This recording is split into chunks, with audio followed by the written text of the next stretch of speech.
What's up, peeps? This is Todd, and welcome to my show. Today, I want to talk to you guys about the top 5 ways to get wealthy in your 20s. But first, make sure to smash that like button for the YouTube algorithm. And also, if you're not already, make sure to subscribe so you never miss the content that I am pushing out. If you want to follow me on Instagram, you can find my handle right down below. And if you are a fan of people making fun of other people who do dance tutorials, follow me on TikTok there as well. It's a doozy. You'll have fun. But now, getting into the video, ways to get wealthy in your 30s. Number 1. The first way to make sure that you get wealthy in your 30s is to house hack. Now, there are 2 definitions when it comes to house hacking. The first one is you buy a single family house. You live in one of the bedrooms, preferably the master bedroom, and you rent out the other bedrooms in that house so that you're living for free. The other definition is that you buy a small multifamily up to 4 units, so it could be a duplex, triplex, or fourplex.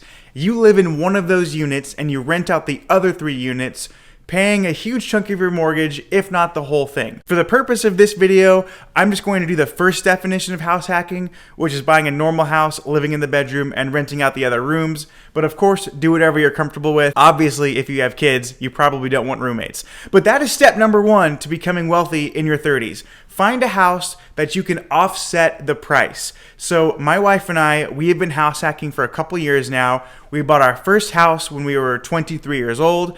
We had roommates and we lived completely for free. And we just kept buying more and more house hacks, living for free the entire time. Right now, as I record this video, we live in this duplex. I'm actually sitting in the half that we don't live in. We Airbnb this side. On our side, currently we do have roommates, and we have another Airbnb down below. With the 2 Airbnb units and the roommates we have, not only are we living completely for free, but we're actually making $1,800 per month in profit by living in our own house. It is awesome. And once you guys don't have a rent payment, once you guys don't have a mortgage payment, if those costs are offset, think of all the money you can be saving and the wealth you can be building. Which leads me to step number 2 of the ways to get rich in your 30s is to max out all of your retirement accounts. So as of right now in 2020, you can put $19,500 into a 401k, and you can max out, I believe, $6,000 for 2020 for your IRA. A lot of people ask me, should I invest money into my 401k or should I invest money into my Roth IRA? So my response is you should max out both of them, baby. You want both of those things going for you.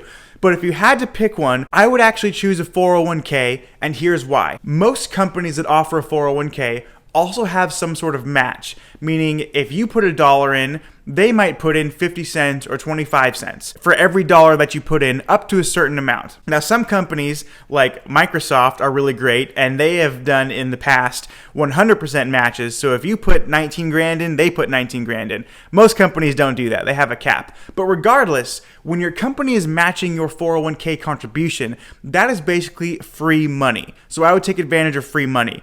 Now, if you are an entrepreneur, or you work for a company that doesn't have a 401k, I highly recommend choosing a Roth IRA for your retirement account.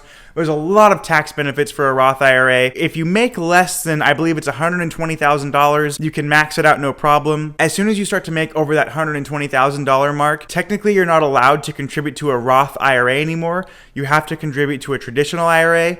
There is such a thing as a backdoor Roth for higher income earners, but that is a topic for another video that I will discuss later. That is step 2, is to max out your retirement accounts, whether it's a 401k or a Roth IRA, or preferably both. Now, if you have an HSA, which is basically a savings account for medical purposes, and you can max it out too as well, that is another one that I highly, highly recommend. Now, the third step to getting wealthy in your 30s is to open up a high interest savings account that you are saving for the next real estate deal.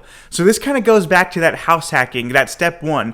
Once you're living for free, whatever you would otherwise be paying towards rent or to a mortgage, whether it's $1,500 per month or $3,000 per month or $2,000, whatever it is, start putting that into a high interest savings account that you'll be using to buy your second real estate deal. Now, some examples of some high interest savings account, there is Inspiris Credit Union, or Inspiris Credit Union, however you pronounce it, and they have an option where you can get 8% on the first $500 in checking, as well as 8% on the first $500 in savings. So it's definitely advantageous to put $1,000 with them and get 8%. Another bank that I use is called Boeing Employees Credit Union. They have something similar to Inspiris Credit Union, but they offer 6% on the first 1,000 instead of 8%. So what we have done is we have 1,000 in the first credit union getting 8%, and we have 1,000 in Boeing Employees Credit Union getting 6%. And that money is just strategically placed there. Another high interest bank account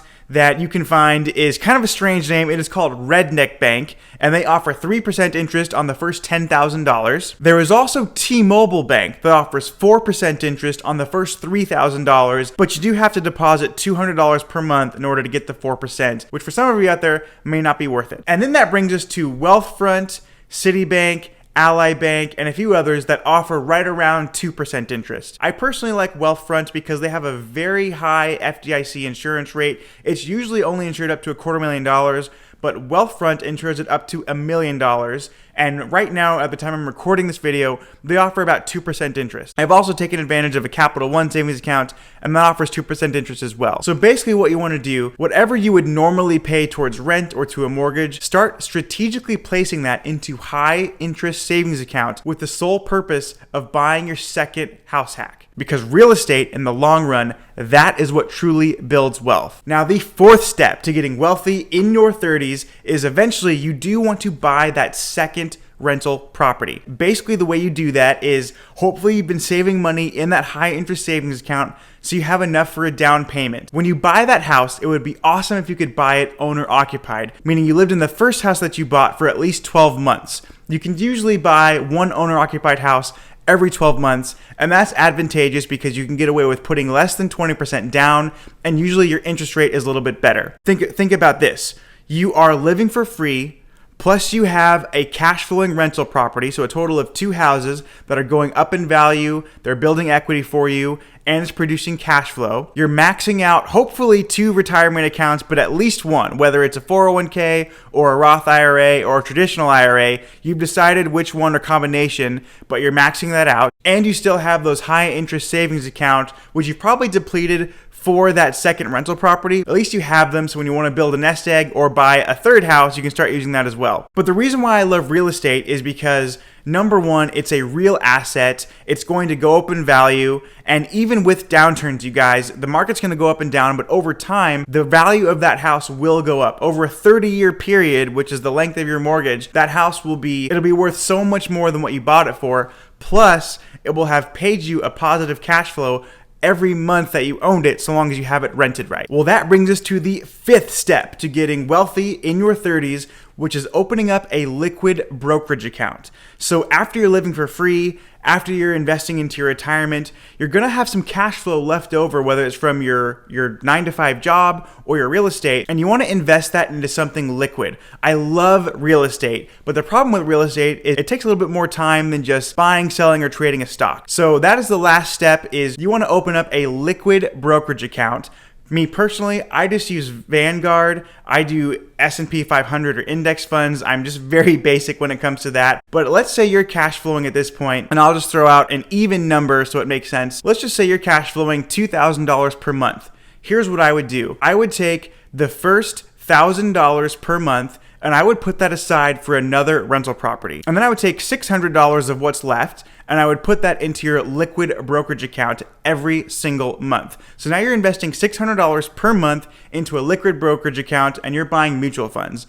Now what's left with that remaining $400 is I would put that back into the high interest savings account, really just for a nest egg at this point. You're already putting $1,000 towards your next real estate deal, so the $400 should just be to go padding the nest egg in case there's an emergency, or saving for your kid's college fund, or what have you. But so now, once you've completed all 5 steps, here's where you're at. You're living for free in a house hack. You have a second rental property that's producing income for you. You are maxing out your retirement account. And you have high interest savings accounts for your nest egg and for potentially your third real estate deal. And you're investing $600 each and every month into a liquid brokerage account in the S&P 500 or whatever you choose. Mine is the S&P 500 with Vanguard.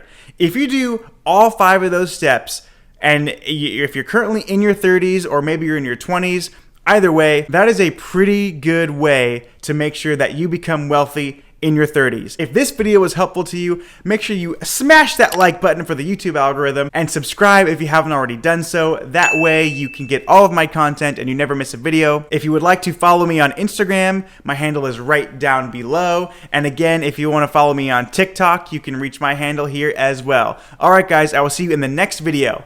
Peace.